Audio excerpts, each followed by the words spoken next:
mbokki internet yi ñu ngi leen di nuyu dal leen ak jàmm ci seen biir émission wax sa xalaat tey li ñuy waxtaanee mooy lu jëm ci wàllum beach soccer Coupe d'Afrique des Nations bi ndax Sénégal mën na ko organiser loolu la ñuy waxtaanee tey ci biir plateau bi Mouhamed Lamine Diop nuyu naa la. fay naa la na fi di nuyu internet yi comme ni nga ko waxee ñu waxtaanee équipe nationale beach soccer. donc équipe nationale beach soccer boobu ba léegi gis nañ ne boolewuñ leen c'est notre premier thème wax sa xalaat boo xam ne dañ ko consacré beach soccer donc ça fait l'occasion est-ce que Sénégal mën na organiser li nga xamante ne nii moom mooy Coupe d'Afrique de beach soccer moom loolu la ñuy laajte internet yi dinañ ci wootee wax ci seen xalaat ak ñi nga xam ne ñooy acteurs yi ak ñi nga xam ne mooy acteurs yi ndax manager général équipe nationale du Sénégal bi dinañ ko fi déglu bu ci kanam Ibrahima Ndiaye Chita mais aussi le coach Ngalla Sylla moom yaa am joueur la woon itam mu dem ba nekk technicien dinañu wax li nga xam te moo di faisabilité pour Sénégal mën a organiser boobule CAN parce que gis nañ ni bañ ci defee ay papier ba léegi ça a suscité pas mal de commentaires ndax ci fàttali Ouganda moom moo waxoon organiser boobule Coupe d'Afrique des Nations mais dafa daal di désister ndax li nga xam te moo di Coupe d'Afrique bi mënu ko organiser donte xamaguñu ndax dina am ci 2020 bi ou pas en tout cas ci li nga xam te moo di comité exécutif CAF on se dit entre 2020 ou 2021 loolu la ñuy laajte fu mu ne nii ndax Sénégal mën na koo organiser internet yi mën nañoo woote di 78 150 72 mooy numéro bi ngeen bokk ci émission bi équipe nationale bi nga xamante macha allah ci ay titres yu mu indi ci Sénégal bëri na moom la ñuy waxtaanee tey Elamine. absolument moom la ñuy waxtaanee nañ jël premier internet bi day mel ni am na kuy woote donc allo salaamaaleykum. waaleykum salaam. waaw ku baax na nga def waay. ça va bien ça va alhamdulilah. allo oui. waa sëñ bi na nga def tur bi naka la. Bilal Sène. Bilal Sène fan nga ñuy woowee. je vous appelle depuis Saint-Louis. depuis Saint-Louis tey ñu ngi waxtaanee équipe nationale beach soccer ñu laajte ndax Sénégal mën na organiser Coupe d'Afrique des Nations bi nga xam te jamono gi amul pays. même sur l'intitulé de votre émission là. il faut me def si tuuti rectificatif. bëgguma sax ngeen wax ndax mën nañu organiser dañu war organiser je suis le responsable du football spécifique. futsal beach soccer au niveau de Saint-Louis. en même temps membre de la commission football spécifique. Et de la désignation des arbitres au niveau du beach soccer. Donc ce que vous voudrez, c'est qu'on dit que ni le Sénégal peut organiser.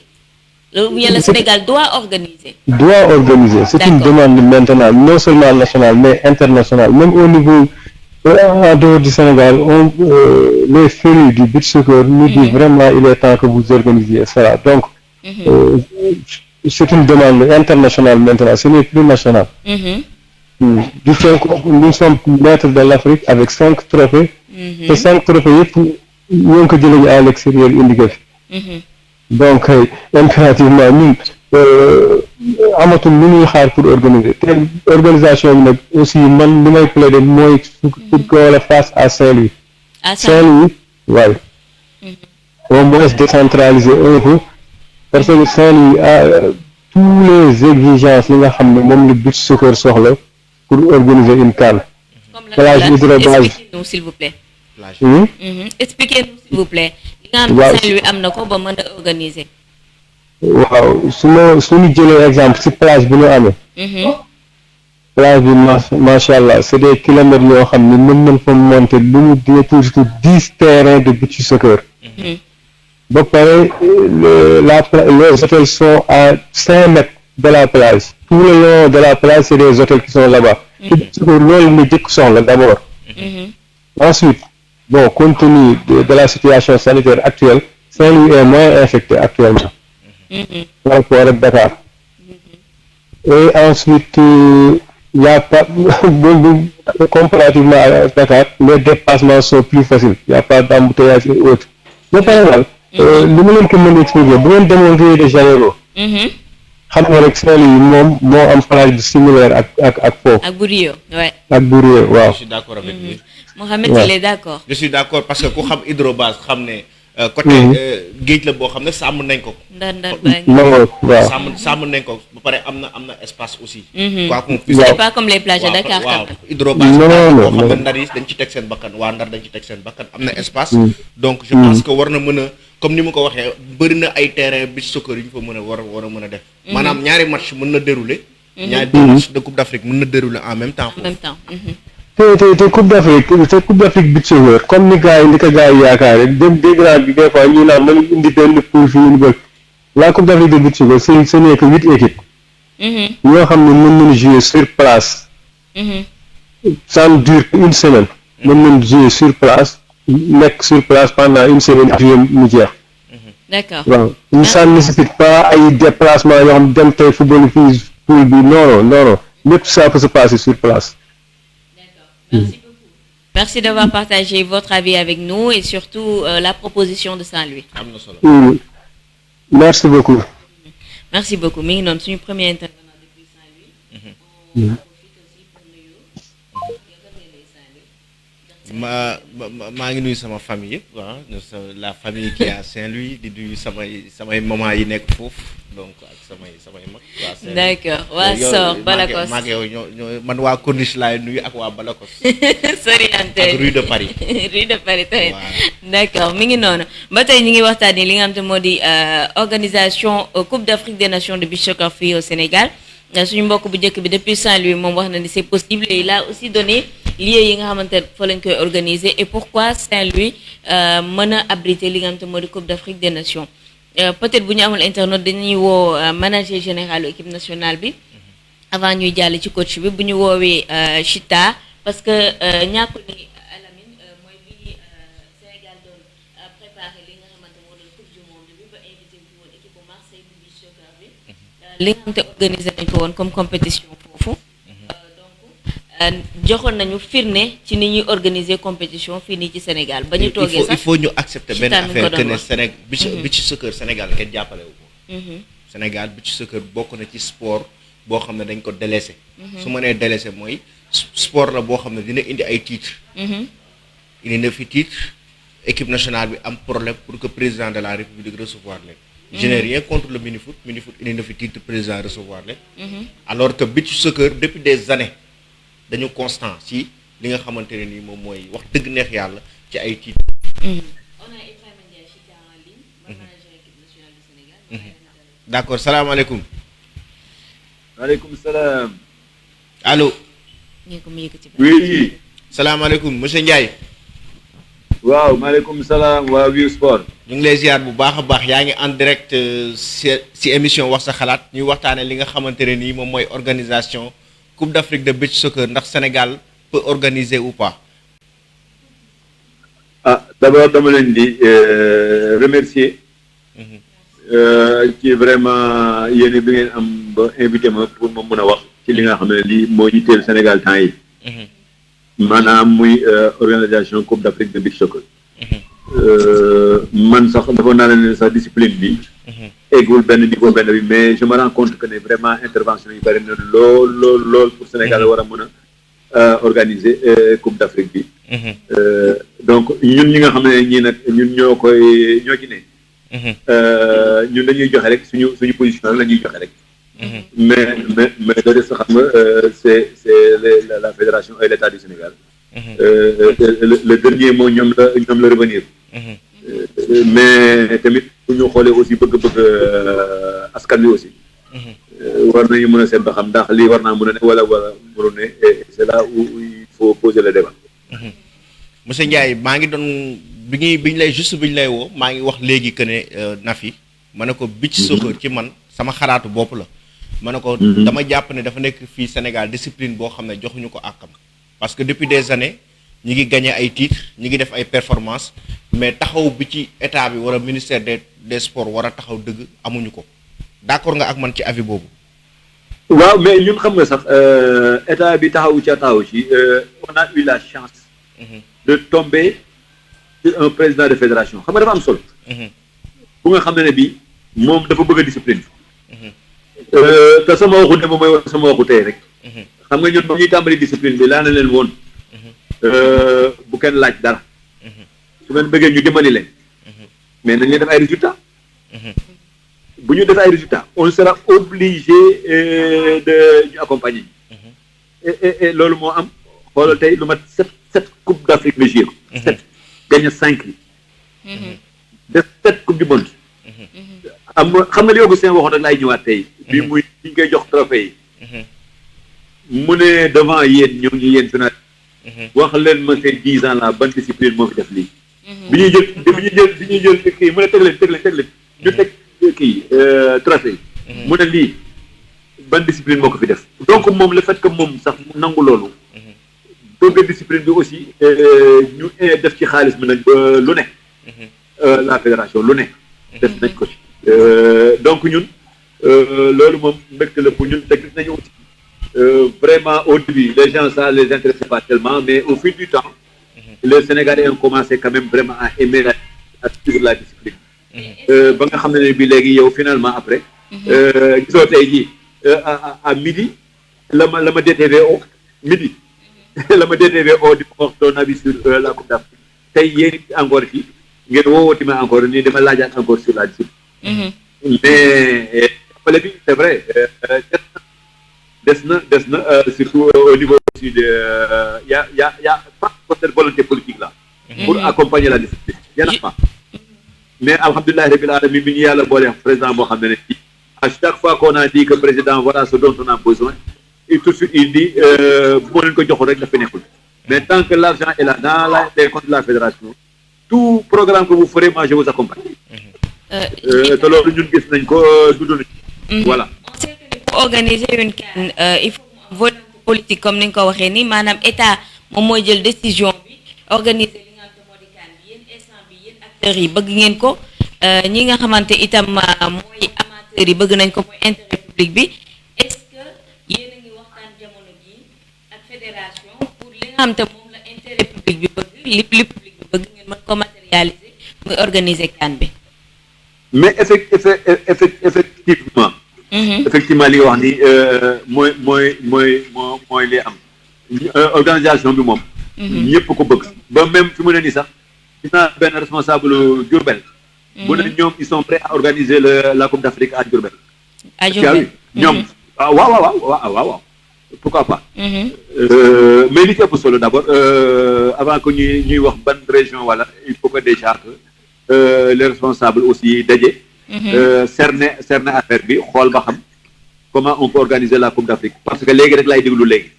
ñun dañu am benn panel boo xam ne bi on parle que de beach soccer en Afrique. J'ai entendu tout de suite le capitaine de l'équipe nationale du Maroc dire que ce sera difficile d'organiser la Coupe d'Afrique au mois de décembre effectivement. Parce qu'il y a les éliminatoires et tout ça mais néanmoins on peut organiser ça en 2021. 2021. Et là, je crois que la CAF a dit même, si vous pouvez organiser 2020, organisez pour 2021. Mais en tout cas, nous, en ce qui nous concerne, nous vraiment, moi, si nous le sélectionneur Wanako, d'autres aussi, aussi, vraiment la presse aussi, sportive aussi, accompagner, c'est tout le monde en parle, APS une communauté, dans ce sens, que aussi, des fois aussi, autorité aussi, il faut que nous baillons notre outil, mais moi je suis convaincu que Augustin si les dispositions sont là, on est capable d'organiser cette Coupe d'Afrique. Et puis, cahier de charge, parce qu'on a l'expérience quand même. Cahier de charge, c'est pas aussi lourd que ça. Et tu ne peux pas avoir 700 et quelques kilomètres de plage. On a tout ce qu'il faut pour organiser une Coupe d'Afrique. Tout ce qu'il faut pour organiser. Hôtel Mom, plage. Et maintenant, on ne parle même plus de football de plage. On dit le football de sable. Parce que nous avons des aéros de jouer, mais nous avons une plage. Souffle, nous avons installé du jouer. Par contre, ici, plage, nous avons Bourg, nous avons OK. Nous avons Dakar, nous avons OK. Nous avons Saint-Louis, nous avons OK. Nous avons Ziguinchor, nous avons OK. Tu vois. Donc, qu'est-ce qu'il reste à faire? Mais bon, les autorités vont se réunir, que ce soit la fédération et le ministère de pour que nous puissions vraiment organiser ça au Sénégal. Tamit ñi nga xam ne bi ñu ay Sénégalais sax tey def bit ko comme ñun tamit ils seraient vraiment intéressés à ce que ñu xool aussi Sénégal organiser ko et je suis convaincu qu'on est aussi muy CAF muy beach soccer worldwide man barka démb rek laa ci waxtaan le président du beach soccer worldwide chargé de gérer le beach soccer dans le monde mais lui il est totalement en phase avec nous pour que Sénégal organise beach soccer comme compétition yi 5 fois nga gagné ko mais 6e fois bi dañ ko bëgg a gagné fekk Augustin fi mu taxaw ñu ne ko am tous ces 5 là à l'extérieur lañ ko gagné mais bii fii Sénégal gi lañ ko gagné jox ko et puis ça xam ne li muy constitué mooy mais président est-ce que vous trouvez normal que 5 fois ngeen gagné compétition bi et que Sénégal du postuler pour organiser Coupe d'Afrique bi aussi fan la problème bi nekk exactement mais je vous pose la question c'est à vous de poser la question non fan la problème bi nekk ouais parce que li ñu jaaxal mooy mënu Sénégal mënu am 5 titres Coupe d'Afrique ba pare du sax organiser compétition bi loolu c'est en fait c'est pas cohérent daal. Non, mais nous sommes même venus de l'Égypte, la dernière Coupe d'Afrique. Mais on s'est même dit, vraiment, Ouganda de plus du tout. Mais néanmoins, la prochaine Coupe d'Afrique, on va organiser ça. Il y a le député qui est à Simba. L'autre qui dit que l'Ouganda n'est pas hésité. Moi, j'ai vu ce que les responsables de l'Ouganda ont dit, nous, ça ne nous intéresse pas. Mais on s'est dit, alhamdoulilah, comme Ouganda a désisté. Léegi moom Sénégal rek mooy alternative fi mu toll nii et on ne va pas laisser quand même un autre pays organiser cette manifestation là parce que manifestation ñun lu ñu ci war a gagner dafa bari. Au-delà même de l'organisation de la compétition mais c'est une opportunité pour montrer la destination Sénégal dañ koy jaay. Destination Sénégal dañ koy jaay sur le plan touristique mën a am lu ci hôtel yi gagné sur le plan culturel aussi ñi nga xam ne ñii dañuy jaay ay effets culturels. ñoom aussi dinañ ci mën a jaay seen affaire aussi gagné ci dara du dugg ci poste seen poste dugg ci poste réew mi yooyu aussi dafa bokk ci organiser une compétition de cette nature et puis 2021 mais on a les Jeux olympiques de la jeunesse mais ñaari compétition yooyu buñ ko Sénégal koy organiser mais vous allez voir ce que cela va faire quoi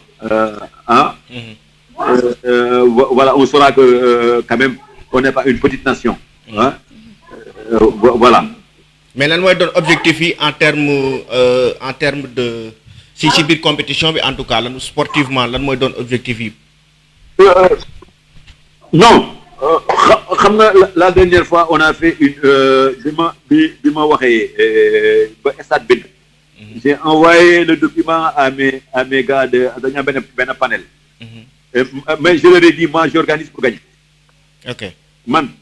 saa yi ma organiser rek c'est pour gagner et man loolu moom même gos yi ma newoon sax xam nañ ne man moi je suis un homme de défi quoi moi quand j'organise pour gagner et je vous le dis je respecte beaucoup tous les pays yi joué ak ñun mais dama ne ñun pour nga gagner il faut nga teel a jóg pour nga gagner il faut nga teel a jóg parce que comme li ma la ko wax tantôt rek si les moyens sont mis à notre disposition on est capable de soulever une montagne et heureusement Dieu merci on a un président de fédération boo xam ne bii moom vraiment man finalement quand j'en parle les gens sont est-ce que duñu jaaxle tuuti moom le programme boo defal boo andee rek mën a man je suis d'accord et comme on a un championnat aussi et c'est le seul pays africain qui a un championnat mais sama waay pour nga egg fenn fii dafay yomb mais ñu suñu objectif on s'est dit certes c'est vrai il faut gagner la Coupe d'Afrique pour aller en Coupe du Monde mais suñu objectif mooy les 4 premiers états yii di jouer demi-finale Coupe du Monde mooy suñu objectif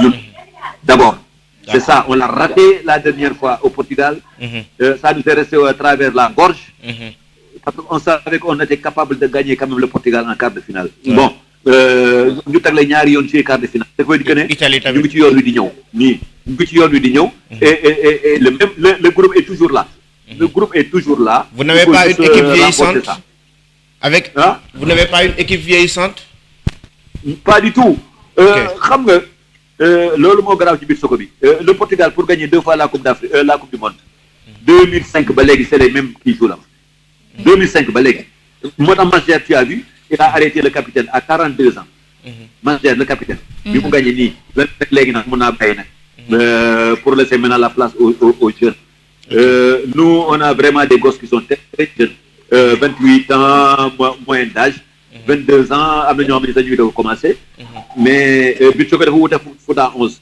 Il faut de l'expérience aussi. Ouais. Pour les joueurs te gos fi mu ne nii par exemple ñu ne ci ay 4 coupes du monde ñenn ay 5.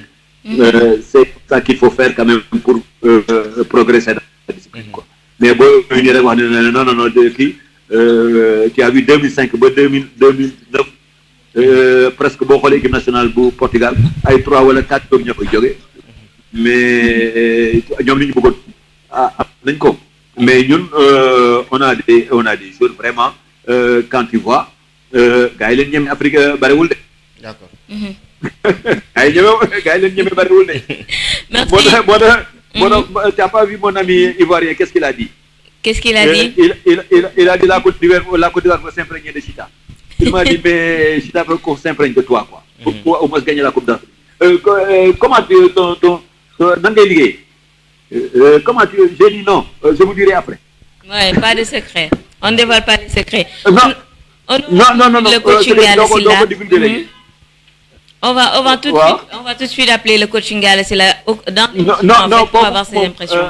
Néné gis nga kooku kooku moom suma ngaala la moom parce que man maa ko defar vraiment je suis fier de ce garçon là. D'accord. Une fois voilà merci beaucoup waay. Merci beaucoup. Merci beaucoup. Merci. mi noonu ñu koy jaajëfal bu baax moom Ibrahima Ndiaye Chita manager national du Sénégal. léegi je pense que léegi li nga xamante ne nii moom mooy relation yi moom ça va avec la fédération sénégalaise de football. waaw beach soccer parce que léegi gis nañ ne fédération mi ngi commencé di def ay efforts. par rapport ak championnat beach soccer boo xam ne ñu ngi koy organiser et tout.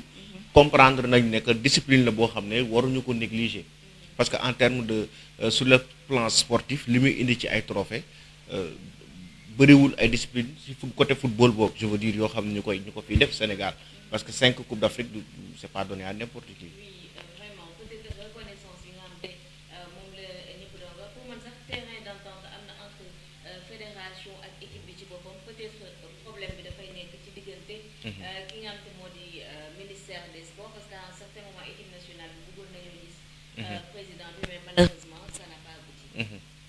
moo tax moo doon expliquer léegi nii que ne li nga xamante ne nii moom mooy c'est bien que fédération bi tal leen commencé di def ay jéego vraiment pour que discipline bi mën a yokku mën a avancer ci kaw a kaw donc équipe nationale bi soccer comme ni ma ko waxee sànq rek dëgg war nañ leen gën a taxaw gën a jàppale pour que vraiment mu mën a discipline bi ñu gën ko ràññee mën a dem pourquoi pas une finale de coupe d'Afrique wala ñu jouer wala ñu gagner sax une coupe du monde wala une finale de coupe du monde parce que à chaque fois quart de finale mais li nga xam ne mooy objectif yi chaque fois ñoom dañ koy am dañuy bëgg sori dañuy bëgg dem fu sori mais parfois ce qui pose problème mooy li ma wax rek mooy jàppale bi. appui bi donc je pense que loolu daal buñ ci gënee taxaw rek mën nañ organiser fii coupe d'Afrique et comme ni ko Chita waxee pourquoi pas la gagner.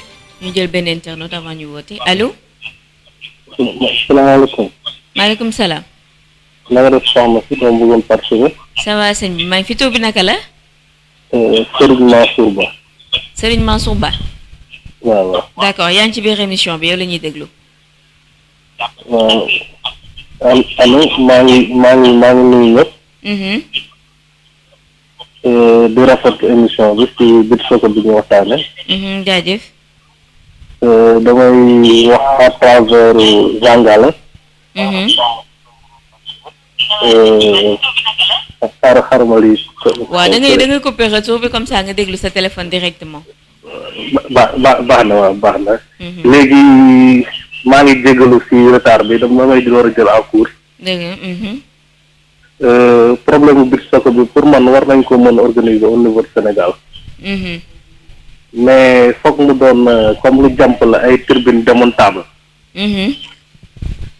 comme xam nga fi ñu joxoon au niveau de Jàmmalaay. foofu la Ablaye Wade joxe woon mais ba léegi kenn defaru ko. dëgg la.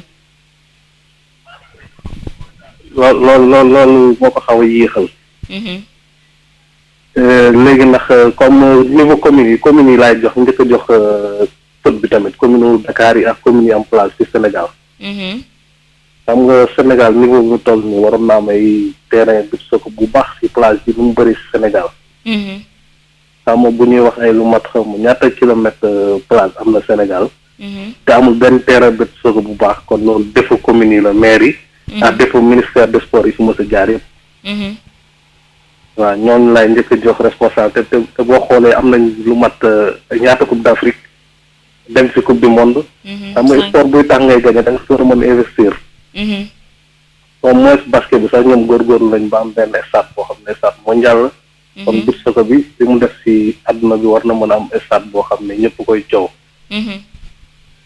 léegi daal loolu laa amoon may wax ànd tànnaa di leen dëgg jaajëf di rafetlu seen émission bu baax a baax mais sëñ bi waaw bëgg naa la dooleel benn mbir waaw fi nga xam ne équipe nationale du Sénégal beach soccer foofu lay entraîner di plage bu Jàmmalaay boobu wax nga ko léegi nii Ablaye Wade bëggoon na defaraat secteur boobu yëpp mais dafa am njuuj njaaj bu nekk ci biir am njuuj njaaj boo xam ne mi ngi ci biir te ñi lekk xaalis bi xam nañ seen bopp mais effectivement Ablaye Wade décidé woon na pour defar plage yu Jàmmalaay bi foofu noonu secteur boobu yëpp dañ ko doon aménagé waat pour que équipe nationale beach soccer di mën a comme yeneen dëkk yi ku ñëw gis xam ne am na terrain bu baax am ay tribune ak lépp mais dafa am njuuj njaaj bu nekk ci biir loolu nag du lu ñuy wax fii waaw loolu lay xaw loolu mais xam naa dina leer après incha allah ngoog jaajëf di fàttali tudd Serigne Mansour Ba nekk vice président ASC Nord Foire nekk zone C tamit ak di liggéey rajo Afia FM Serigne Mansour jaajëf jaajëf jërëjëf mi ngi noonu mën nañoo enchaîner ak benn internaute Amina bu dee am nañ benn internaute sinon ñu woo Gaala ñu woo Gaala entraîneur équipe nationale du Sénégal Serigne Mansour li wax am na solo pour man reconnaissance du ay terrain yoo xam te moom la ñuy maye moom du terrain yi ñu war a maye voilà pour man reconnaissance mooy améliorer condition de travail waaye améliorer condition de travail yi améliorer li nga xamante ni parce que tey jii nii bu fekkee da nga bëgg benn résultat bu positif il faut nga indi matériel bu baax mooy tax résultat bi mu mën a positif mais bu dee matériel bi baaxul ñi nga xam ne ñoom ñoo koy gérer dañuy takkale xam nga ñii tey jii nii fii nii fële baax na yii fi ñuy branché di defaraat terrain bi fii nii baaxul ça pose problème moo tax daal man si li ma yaakaar waa ci moo tax man ci li ma yaakaar voilà day mel ni coach Ngale ñëw na naa la bàyyi nga jël ko. allo coach. oui allo. allo coach Ngale Sylla moo nekk en direct ci biir émission bi wax sa xalaat coach ñu ngi lay dalal jàmm ala ñu jël ko. d'accord waa est-ce que duñ la changer le micro kon. allo salaamaaleykum. waaw maaleykum salaam. waaw coach ñu ngi lay ziar. waaw maa ngi doon di ziar. ñu ngi lay dalal ak jàmm ci émission wax sa xalaat donc comme ni ko Nafi waxee léegi di fas yéene waxtaanee li nga xamante ne nii moom mooy Coupe d'Afrique beach soccer est-ce que Sénégal mën na ko organiser ou pas. waaw tout d'abord dañuy remercier. di wax ne vraiment cette émission là. heure bi ngeen ko placé foofu la parce que vraiment. actuellement ni gis nañ ne dina toute la semaine depuis notre sortie sur la plateforme de la fédération foot locale. Les journaux ont repris le travail. Fall moom sunu Fall la quoi parce que vraiment il est toujours sur le terrain. di travail ak ñun. donc am aussi ay seede yu rafet ñuy def si moom ne ku bëgg sunu métier mi la te Sénégal def naa ni ñun ñoo ko bokk. dëgg la. ñi xëcc di jaar fii ñu dañuy xëcc di def fële bu ko defee lépp mën doon benn vraiment di rafetlu seen liggéey encore une fois. beneen bi mooy comme ni ñu ko waxee effectivement la Coupe d'Afrique elle est temps que le Sénégal organise que si dëkkam parce que booy dem si benn émission si benn compétition moo xamante ne depuis 2007 yaa ngi fay dem.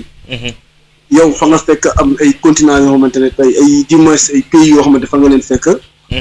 ba tey yow nga yàlla defal la li mu def comme ni ko Ablaye Diaw doon waxee sunu doyen bi ne affaire bi dafa ñëw rek. benn liir la boo xam ne dafa ñëw rek commencé dox moom sax raamul. parce que boo ñëwee si première compétition 2007 pour fàttali la genèse. ne dañ ñëw nekk vice champion d'Afrique. 2008 ñu nekk champion d'Afrique. 2009 ñu toog premier tour. après 2011 2013 ñu jël ko tegle ko jël ko. 2015 ñu nekkaat vice champion 2017 ñu demaat jël ci suñu titre. donc 2019 ñu jëlaat ko donc day doon loo xamante ne tey. sur le plan africain yow da nga si def ay jéego yoo xamante ne dafa yenu maanaam. nga dem jël ko si dëkku jàmbur. donc te boobu ba léegi nag pour ñu am compétition internationale suñu dëkk problème la woon. ba la fédération bi nga xamante ne sànq maa ngi déglu émission bi.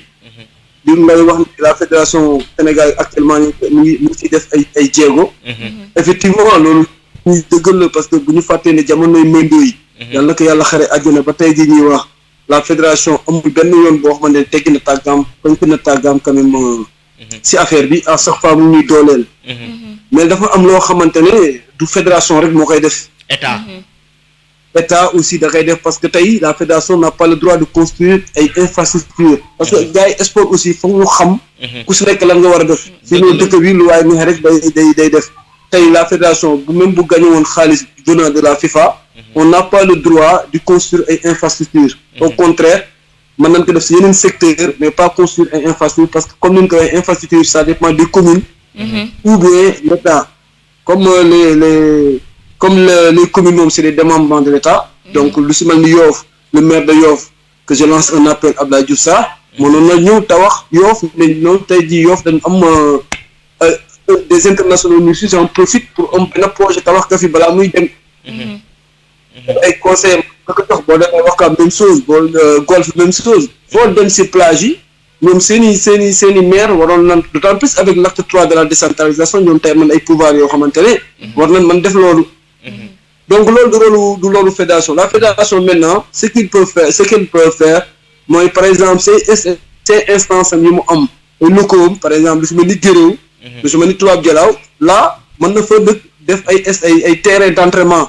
Elle l'a fait avec Tubaab Jalaaw. Guéréo on a un projet ak d'autres sites mais la fédération aujourd'hui construire na bu leen ko fàtte benn stade boo xamante ne fa la ñuy entraîner fa la ñuy nekk regroupement dafa lëlu dafa liggéey te loolu si ère Augustin Senghor dañ ko def muy ay millions yu bari yu fa fédération def yoo xamante ne man mi ak Chita ak ñeneen staff bi yëpp ñu porté woon projet bi la Augustin ak équipe bi mu àndal yëpp loolu aussi da leen si jaajëfal ba terrain bi sax bi mu paree j'ai nañ fa ay matchs amicaux contre Maroc une double confrontation là-bas d'ailleurs même terrain jour boobu lañ ko tuddee Ibrahima Ndiaye Chita mais mënuñu ko def si plage maintenant nag bu ñu ñëwee si wàllu Coupe d'Afrique c'est une demande nationale mooy man li ma wax parce que tey booy nekkee si plage bi jël xale yi ne leen dem leen ngeen defi benn footing 15 xale yi nekk si plage bi di daw des fois dañuy ñëw ne la coach ñun on a un problème pour courir mais pourquoi ñu ne ma non da ngay daw gars yi di jël ay photo wala ñuy tax wax yow naa laan mais kañ ngeen di jouer Coupe d'Afrique fii ñun il nous arrive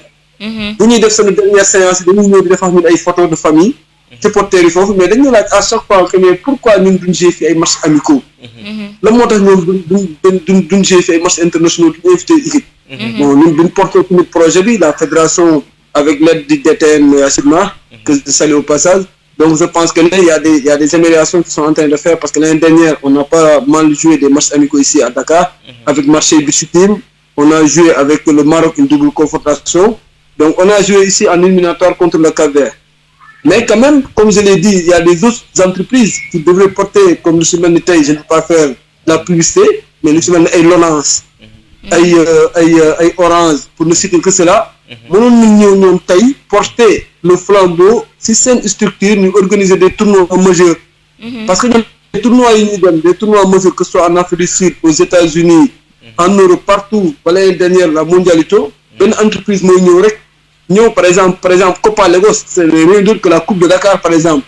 La Coupe de Dakar, on a organisé, après inviter Brésil, inviter Maroc, inviter Sénégal, inviter Canada, après on joue un tournoi à 4. Mais quand vous entraînez non, par exemple, vous avez dit dem toog ak maire Yoff Abdoulaye Diouf Sarr waxtaan ak moom présenter ko un projet. Ah mais non, on est dans le domaine technique. C'est ça le problème bu gars yi di Non, je veux dire la fédération de manière générale de beach soccer. Bah bien sûr, déjà la fédération, nous finissons entraîneur, c'est le domaine de Yoff. Wow. C'est le domaine de Moussa Sy. Non, pas Abdoulaye Diouf Sarr, c'est Moussa Sy. Non, xam nga plage yu Diamalaye ngeen entraîné te Diamalaye ci Yoff la bokk. Non, après on a changé de site. Ah, on a décalé juste pour s'orienter quoi parce qu'il y avait un petit problème. Ah, après nous décalé aussi parce que faut vraiment avec les eaux usées là. C'est vrai. Donc du coup nous avons changé de site. Mais quand même, moi personnellement, le président de la fédération m'avait envoyé Bolema, une équipe pour nous liguer sur un dossier sur Moussa Sy parce que nous, chaque année aussi, les jours, après l'encadrement technique, nous avons organisé un 7-7 alpha. Nous avons participé parce que sur l'environnement, parce que imaginez, vous êtes au Brésil, te ñun ñu gën leen rafet plage Copacabana bi ñuy wax nii wala ay plage yi ngay dégg ay Rio de Janeiro yi ngay dégg nii ñu koy wax mais plage yooyu ñun gënuñu lii dañ organiser wu rek mais ñun plage bi ñu am yàlla xam na ne dëkk yooyu sax amuñu ko par exemple le Nigéria n'a pas de mer pour de plage pour organiser ce chocolat suuf bu ñuul lañ am kon ñun en tout cas Wisport li ñu ci mën a def mooy dinañ jéem a joindre adjoint au maire de Yoff ñun xam nañ ko adjoint au maire de Yoff ñu waxtaan ci ak moom pour que moom ak équipe nationale de beach soccer ñu jéem a toog équipe nationale beach soccer indi ko benn projet ne ko carrément lii lañ bëgg def ak lii fii ci plage Yoff bi ñu waxtaan ci ak naa ci waxtaan ak adjoint au maire ak Yoff de Yoff mu waxtaan ci ak Abdoulaye Diouf Sarr pour que ngeen mën a rencontrer wu toog pour que vraiment ñu mën a tabax foofu benn affaire Inch'Allah surtout nag le maire de Parcelles Assainies aussi parce que à côté ñoom amoon waaw Moussa Sy moom y avait des avancées quand même c'est un dossier quand même loolu moom on peut en donner des témoignages parce que Moussa Sy avait donné son accord ban yónnee woon leen lettre bi après maintenant je ne sais pas fan la kii bi yam quoi on a vu que bi ngeen di recevoir Marseille sax moom Moussa Sy mi ngi fa woon di seetaan match bi si effectivement parce que moom chaque année bu ñuy jouer foofu moom d'ailleurs mooy indi équipe am pour mu nettoyer ñu foofu donc il participe souvent sur le développement du beach soccer ak plage bi foofu donc moom vraiment moom sax moo ñoom bi ñu si waxtaanee nii moom moo ñu joxoon feu vert léegi après il a fallu que la fédération bind ko léegi bi ñu leen bindee ba léegi ñoom lañ doon xaar ñoom aussi seen retour bon ba léegi amuñ ndëkk retour bi quoi donc ñoom lañ doon déglu pour que la fédération avait même prêt pour ñu jox leen site bi ñoom après ñu seet ñu ngi ko fexe ba tabax foofu benn stade avec leurs moyens kon ci tënk bu dee dañuy tënk partie infrastructure mën nañoo wax que ni beach soccer dafa am problème mu infrastructure maanaam foo xamante fa ngeen di mën a wane ci seen jeu man je pense que yéen sportivement vous avez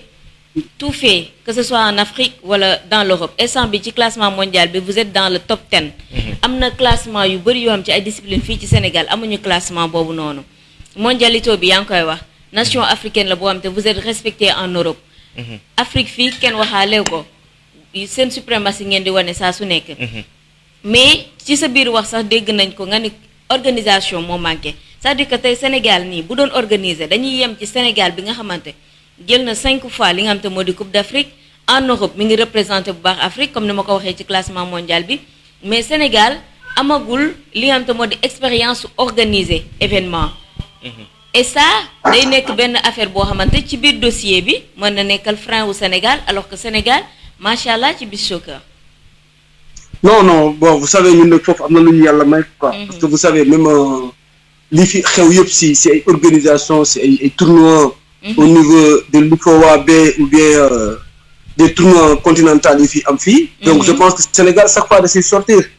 Donc je pense que le beach soccer du war a graaw. Bon je me rappelle Ablaye Sow que je salue au passage le président Ablaye Sow. daaw moom ñoo ànd Égypte mais bi mu wàccee moom premier match bi juste après le match. il n'a même pas eu le temps de me féliciter mais. li ko njëkk a doon mais ngaa la ndax lii mooy Coupe d'Afrique. ma ne ko waaw mu ne ma lii on peut en organiser 1000. loolu mooy première phrase bi ma wax. mu ne ma lii mën nañ si organiser 1000 ngaa la avec beaucoup de sponsors. ma ne ko effectivement parce que aujourd'hui pour jël ay Sénégal base. boo ko jëloon rek tey jii avec Sénégal base donc tey ñu nga bëgg am foofu yëpp da nga koy am parce que avec tout est démontable léegi dafa am ñaari projet yu si am soit ci fait ak démontable wala nga defal benn stade boo xam day fixe. kon tey par exemple boo fa defee noonu tey dañ ñoom seen kii sport olympique bi. ci site bi foofu lan aménagé def fa benn stade boo xamante ne dafa fixe. y a d'autres pays comme le Maroc bi ñu ko organisé ñoom dañ dem si booru plage bi organiser ko fa. def ko ay tribune démontable donc le Sénégal a le choix. de faire stade bu fixe benn yoon ñu moom ko wala ñu def ko ne dañ ko organiser Coupe d'Afrique mais dans un premier temps dañuy defal benn stade boobu c'est démontable parce que sable bi mu ngi fi. le matériel la FIFA peut en doter ou bien la CAF. léegi nag les tribunes tu peux en faire des tribunes fixes comme des tribunes démontables.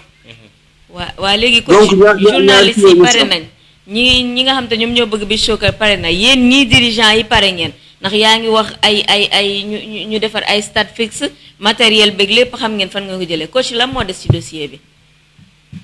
non mais en fait xam nga comme ni ma la koy waxee ñun moom ay techniciens lan quoi li ñu laaj mooy entraîner club bi. ça veut dire que le dossier ñi ko war a porter tey la fédération de si travail ak ministre des sports travailler si ak le ministre du tourisme travailler si peut-être ak le ministre des infrastructures.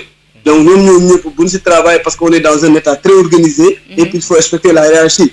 tey un technicien ne peut pas venir para wax ay système am 1 5 2 3 ñëw naa non dossier bi fii la toll fa la toll ñun dañuy wax rek sunu souhait comme tout Sénégalais di wax si baatu joueurs yi wala sunu xelaat liñ ko gisee mais pas que ne on fait une exigence wala ne non lii la ñuy def par force parce que vraiment on respecte la hiérarchie on respecte notre état c'est un état bien organisé et je pense que aujourd'hui le président Augustin Senghor il est dans cette voie nous aussi en tant que beach soccer c'est pas parce que on a pris 5 fois la Coupe d'Afrique on demande quelque chose et on dit que voilà c'est forcé li leen war a def mais comme on est dañu jaboote on va dire à notre président c'est ce qu'on veut maintenant ndax li nga bëgg di la ko defal ou pas loolu nag après tout dépend des projets et de la politique sportive de l'État.